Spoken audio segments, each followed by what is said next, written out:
ಈ ವರ್ಷ ಭಾರೀ ಮಳೆಯಾಗಿದ್ದು ಅನೇಕ ಅವಾಂತರ ಸೃಷ್ಟಿ ಮಾಡಿದೆ. ಮಳೆಯ ರಭಸಕ್ಕೆ ಸಣ್ಣ ಪುಟ್ಟ ಸೇತುವೆಗಳು ಕುಸಿದು ರಸ್ತೆ ಸಂಚಾರ ಬಂದಾಗಿದ್ದು, ಉಡುಪಿ ನಗರಕ್ಕೆ ಬರುವ ಒಳದಾರಿಯ ಪೈಕಿ ಸಗ್ರಿ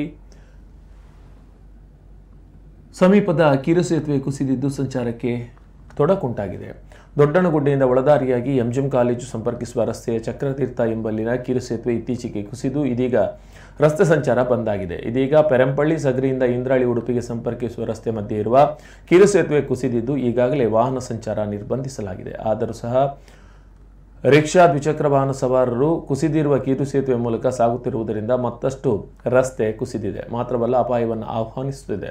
ಸುತ್ತಮುತ್ತ ನೂರಾರು ಮನೆಗಳಿದ್ದು ಸಂಪರ್ಕ ರಸ್ತೆ ಇಲ್ಲದಿರುವುದರಿಂದ ಸಮಸ್ಯೆಯಾಗಿದೆ. ಇಂದ್ರಾಳಿ ಎಂಜಿಎಂಗೆ ಶಾಲೆಗೆ ಹೋಗಲು ಮಕ್ಕಳಿಗೆ ಹಾಗೂ ಕಚೇರಿಗೆ ತೆರಳುವ ಸಿಬ್ಬಂದಿಗಳಿಗೆ ಭಾರೀ ಸಮಸ್ಯೆ ಆಗಿದ್ದು, ಒಂದು ಸುತ್ತು ಹೊಡೆದು ಉಡುಪಿಗೆ ಬರಬೇಕಾಗಿದೆ.